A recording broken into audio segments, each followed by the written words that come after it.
Hello viewers, welcome to Newsweek South Asia, a show where we'll provide you fresh insights into South Asia's geopolitical, strategic and security situation. Let's take a look at the headlines first. Baluchistan's autonomy fight, deadly bombing highlights growing resentment. Pakistan's proxy war against India claims lives in the Kishtwar terrorist encounter. And frustration boils over in Pakistan-occupied Jammu Kashmir as public demand action on electricity woes.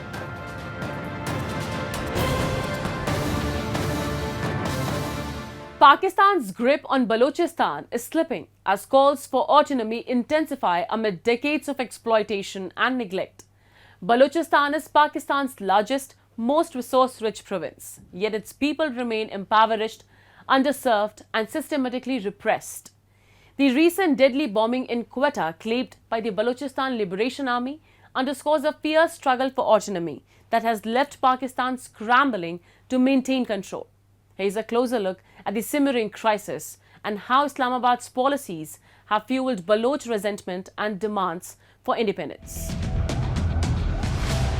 The attack on Quetta's railway station on November 9th, which claimed at least 26 lives and injured over 60, is just the latest in a series of violent incidents reflecting the worsening insurgency in Baluchistan. The Baluchistan Liberation Army, which has waged a campaign for independence for decades, swiftly claimed responsibility. The group stated that this suicide bombing was a direct strike against Pakistan's military presence, which many Baloch regard as an occupying force rather than a source of security. The Pakistani army itself says 14 soldiers were killed and numerous were injured. The soldiers, a Pakistani soldier, is the super race in that country. They don't mingle with civilians. They don't travel in the same buggies and train stations where civilians go. So primarily the army was targeted, and they were the main hadaf of the VLA, I believe. And they are the ones who were targeted. So there was no civilians, I believe. It's just make-believe to make propaganda against such organizations that they're terrorists and they kill civilians. Because I think Pakistan army, the loss of innocent life, everybody condemns that.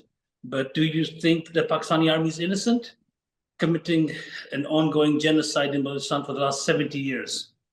It's by no means innocent. So the loss of Pakistani army lives, I don't think qualify as innocent people. Baluchistan's insurgency is rooted in long-standing demands for autonomy and deep resentment toward Islamabad's exploitative policies. Though rich in natural resources like gas, coal and minerals, the province's population remains among the poorest in Pakistan. Basic facilities like education and healthcare are lacking, with over 70% of the population living in poverty. The Baloch people say little benefit from the province's wealth, and activists accuse the government of keeping Baluchistan underdeveloped to retain control.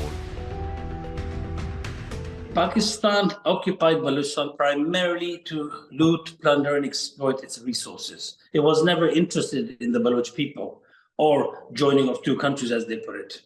It's just a land to provide resources for the Pakistanis in general, but Pakistani generals in particular. From history till present, Baluchistan is a land to loot, plunder, and the fat cats sitting in Pindi, they are reaping the rewards. So the Baloch have stood up all along against this injustice, and we've been appealing to the world to stand with us. But unfortunately, our appeal has always fallen on deaf ears. Now the Baloch have changed their tactic, or maybe the new generation have had enough.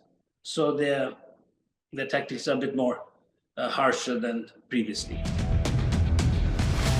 The Baluchistan Liberation Army and other separatist groups have taken up arms, not only against the Pakistani state but also increasingly targeting Chinese nationals and infrastructure whom they see as complicit in the exploitation of their land.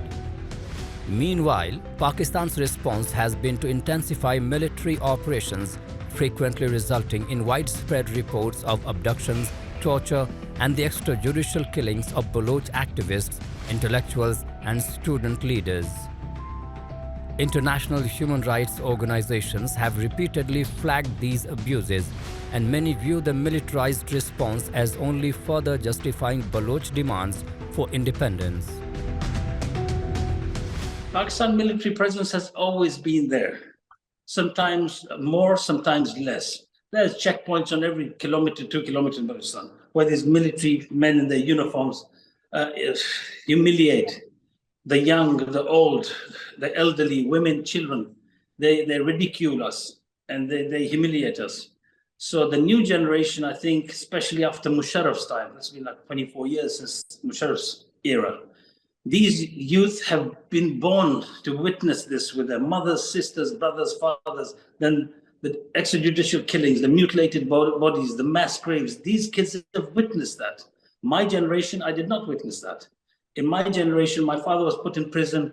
Oh, Bhutto used to throw my tribesmen from the helicopters. It was stories, it was hearsay. I never saw anything with my eyes. These kids have been born in a society where their brothers are missing, their sisters are missing, their fathers' mutilated bodies are found. So they have seen a bit too much for such a young population. Decades of unfulfilled promises and suppression have left Baloch groups with little faith in Islamabad's intentions. Chinese investment through the China-Pakistan Economic Corridor has added to these grievances, particularly in Gwadar, where the expansion has displaced many locals. While jobs and infrastructure improvements were promised, Baloch residents report being shut out of these economic benefits as the land is handed over to foreign investors. The resulting debt to China has fueled fears of further marginalization for the Baloch people. The insurgency in Baluchistan has reached a critical point, driven by Islamabad's refusal to acknowledge Baloch demands for autonomy. For the Baloch, this is a fight for control over their land and future against a government more focused on resource extraction than the development of its people.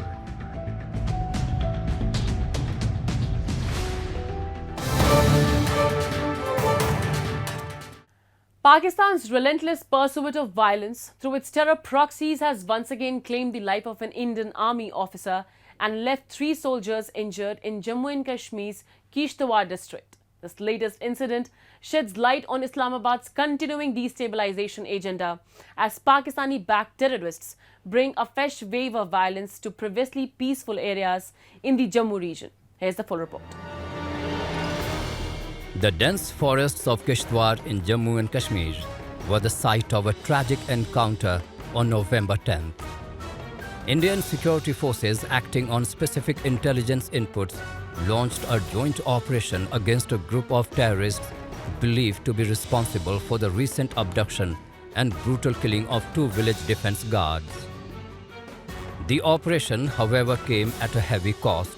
Nayab Subedar Rakesh Kumar, a junior commissioned officer from the 2 para, lost his life in the line of duty. 3 other soldiers sustained injuries and are receiving medical treatment. In a statement, the Nagrota-based White Knight Corps paid tribute to Nayab Subedar Kumar's courage and sacrifice. The army underscored its commitment to thwarting terror activities, especially those linked to Pakistan's cross-border operations.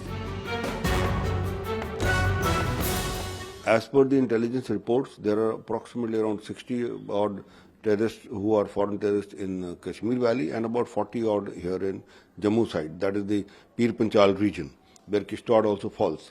So now after the successful election and all, the world, and mind you, the elections were conducted under the observation of 22 foreign diplomats. That is another feather in the cap of the Indian state. Now this has rattled Pakistan totally, because Pakistan has always said and always propagated that Kashmir is a disputed territory, and all this is happening, that all this terrorism and all these killings that are happening is indigenous. It is not by the terrorists. So this myth was shattered, and that is why you find that ISI has now sent a message across to all its operatives who are here, these 100 odd, what I tell you, to do these attacks in this manner, that you take different targets at different places. Don't attack army installations, attack the civilians, attack the laborers, attack projects, so that there is a fear psychosis all over again. And that is why you see this, there is a, I would say, a resurgence in this terrorism. This latest encounter is not an isolated event. It is a part of a disturbing trend in the Jammu region. After a period of relative calm, Pakistan-backed terrorists have ramped up their attacks, spreading violence from Rajouri and Poonch into other districts like Kishtwar, Doda and Riyasi. Since the beginning of this year, 44 people, including 18 security personnel and numerous civilians, have lost their lives to terror attacks orchestrated from across the border. Civilians too are under constant threat, with targeted killings and ambushes becoming Pakistan's favorite tactics to sow fear and chaos. Despite Pakistan's claims of non-involvement, intelligence and on-ground evidence point to Islamabad's direct hand in this proxy war. Terrorist training camps, logistical support and funding networks continue to thrive on Pakistani soil, fueling an unending cycle of violence in Jammu and Kashmir. This latest incident underscores Pakistan's unwillingness to abandon its strategy of inciting unrest, undermining India's efforts toward peace in the region. Pakistan does not like peace and tranquility in Jammu and Kashmir. They have already fought 4 wars, and after 90s, they have taken up this Operation Topak of planning by General Ziaul-Haq, where it was the giving 1,000 cuts to India, and those 1,000 cuts were sending these jihadis and these terrorists into the Kashmir Valley to create mayhem. Now this also they have lost, because after Article 370 was abolished and abrogated, and Operation All Out conducted, people in the valley have realized that they were being made a fool of by the politicians from within also, and also Pakistan, the propaganda that was coming there. And that is why they came out in large numbers to vote. Now this, Pakistan is totally trying to do internationalization of this Kashmir issue through these terrorists, which they will not succeed. In response to the growing threat, the Indian Army has intensified its operations across Jammu, with a particular focus on forested areas that provide cover to these terrorist cells.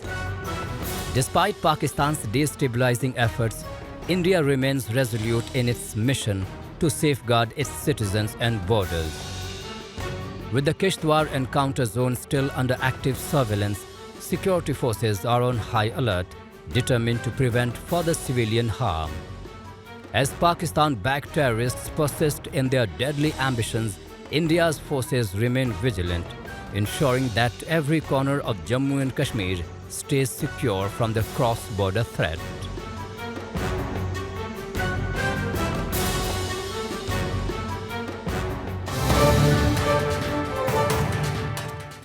Frustration boils over in Pakistan-occupied Jammu Kashmir as public anger reaches a tipping point over the electricity crisis and decades of government neglect. Fueled by frustration over the government's abject failure to address key issues, residents have warned that their patience is running out. Protesters are taking to the streets, accusing Islamabad of a systematic exploitation and turning the region into a neglected backwater. The electricity crisis has become a symbol of decades-long neglect, and the people are demanding immediate action. The streets of Pakistan-occupied Jammu Kashmir are resonating with chants of defiance as residents protest against what they describe as Islamabad's blatant disregard for their lives and livelihoods. The electricity crisis has emerged as the flashpoint for these demonstrations. Power outages lasting up to 18 hours a day have plunged households into darkness, disrupted businesses, and left hospitals struggling to operate critical equipment. To make matters worse, While Islamabad has reduced electricity tariffs slightly, it has compounded the problem by cutting voltage levels and increasing the duration of load shedding. आप जो call दिए Jammu Kashmir joint अवामी action committee ने, और अगर इस call से पहले लोगों के ये मामलात, मेरी मुराद जम्मू कश्मीर ज्वाइंट अवामी एक्शन कमेटी का जो चार्टर ऑफ डिमांड है जो तहरीरी शक्ल में हमने हुकूमत को दे दिया हुआ है, अगर वो कंप्लीट ना हुआ तो अवाम बाहर निकलेगी, और इस दफ़ा जो अवाम है वो एक एतमाद से बाहर निकलेगी। Residents accuse Pakistan of systematically exploiting POJK's natural resources while giving nothing back. Despite being home to massive hydroelectric potential, the region suffers from severe energy shortages because Islamabad diverts power to other provinces, leaving POJK to fend for itself. Decades of neglect have left the region's infrastructure crumbling. Islamabad has failed to invest in upgrading the power grid, ensuring reliable supply, or supporting local development. The promises made by successive governments remain empty rhetoric, fueling the growing discontent. बिजली सस्ती तो ज़रूर कर दी, लेकिन अब हुआ क्या कि आपकी बिजली की वोल्टेज कम कर दी गई है, फिर आपकी लोड शेडिंग बढ़ा दी गई है। तो ऐसे इलाके भी हमारे हैं जहाँ पे लोड शेडिंग का दौरानिया बहुत ज़्यादा कर दिया गया। Adding to the injustice, POJK residents are forced to pay exorbitant electricity tariffs despite receiving poor quality service. Islamabad's policies appear designed to squeeze every bit of revenue from the region without addressing the most basic needs of its people. The region's immense natural beauty and strategic importance mean little to Islamabad, which views POJK as nothing more than a resource bank. The electricity crisis is just one facet of the larger neglect faced by the region. Economic hardships, lack of public services, and political marginalization have created a volatile situation. Protesters are now demanding accountability and warning of intensified agitation if their demands are not met. The government's response so far has been limited to vague promises of improvement that fail to materialize. This refusal to act has only deepened the mistrust of Islamabad, which many in POJK see as an occupying force rather than a governing authority.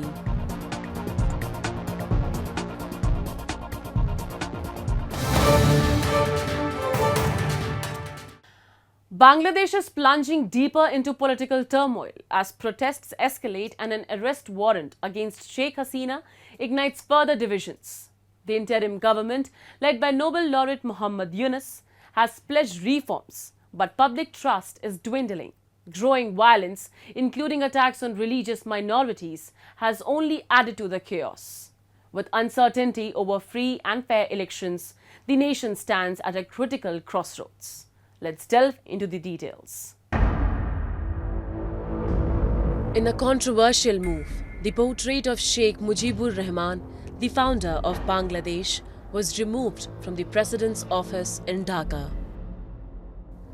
This followed mounting criticism and pressure from student leaders who have been agitating against the ousted Prime Minister Sheikh Hasina. Since the violent protests that led to Hasina's removal in August, Sheikh Mujibur Rahman, Hasina's father and the architect of Bangladesh's independence, has become a target of the protesters' ire. Statues, portraits, busts and even banknotes bearing his likeness have been defaced or dismantled as a symbol of resistance to his legacy. For many, anything remotely connected to the father of the nation has come to be seen as a symbol of the old political order. The situation in Bangladesh has grown increasingly volatile, with a deepening sense of lawlessness and instability gripping the country. Opposition groups, particularly supporters of the Bangladesh Nationalist Party (BNP), are vocal in their demands for accountability, focusing much of their anger on Sheikh Hasina's long-standing rule. Recently, thousands of BNP supporters marched through Dhaka, calling for Hasina to be tried for alleged corruption and human rights abuses during her time in power. এই যে খুনি হাসিনা গত 16 থেকে 17 বছর ধরে বাংলাদেশের যে গণতান্ত্রিক ব্যবস্থাকে ধ্বংস করেছে, তার বিপরীতে আমরা খুনি হাসিনার বিচার দাবি করছি এবং একই সাথে সাথে যে অন্তর্বর্তীকালীন সরকার এখন রাষ্ট্র ক্ষমতায় রয়েছে, আমরা বিশ্বাস করি তারা দ্রুত সময়ের মধ্যে একটি জনগণের সরকার প্রতিষ্ঠা করবে। Last month, Bangladesh's International Crimes Tribunal issued an arrest warrant for former Prime Minister Sheikh Hasina, accusing her of complicity in mass killings during violent protests earlier this year. The violent unrest forced Hasina to flee to India on August 5th, while an interim government led by Nobel Peace Prize laureate Muhammad Yunus took control of the country. However, rather than signaling a path towards peace, the situation has only exacerbated the political and social divisions within Bangladesh. The unrest has deepened the rift between pro-Hasina forces and opposition groups. What many had hoped would be a peaceful transition has instead fueled a cycle of tension and instability that shows no sign of resolution. আমি আসলাম আজকে এই কারণেই যে বর্তমান যিনি সাবেক যে সরকার ছিলেন, তিনি ছাত্রদের মানুষের উপরে ব্যবসার উপরে অনেক নির্যাতন অপপ্রচার চালাচ্ছিলেন। তার বিচার এই দেশে আইন না সুন্দরভাবে যাতে নিরপেক্ষ বিচার হয়, তার বিচার করতে হবে। এমনকি এই দেশের অবাধ সুষ্ঠু নিরপেক্ষ নির্বাচন সামনে যেন অনুষ্ঠিত হয়, সেই জন্য আমাদের আজকের কর্মসূচি দেওয়ার উদ্দেশ্য। Despite the interim government's promises of reform, many Bangladeshis are skeptical that change is possible. Increasing attacks on religious minorities, especially Hindus, have become collateral damage in the struggle for power. Public opinion is divided, and trust in the government's ability to bring about free and fair elections is at all-time low. With each passing day, the hope for a unified and peaceful Bangladesh dims. As the nation grapples with its future, the question remains, will Bangladesh find a way out of this deepening crisis, or is it on the path to a fractured, violent future? The answer is unclear. For many, the situation is becoming increasingly hopeless.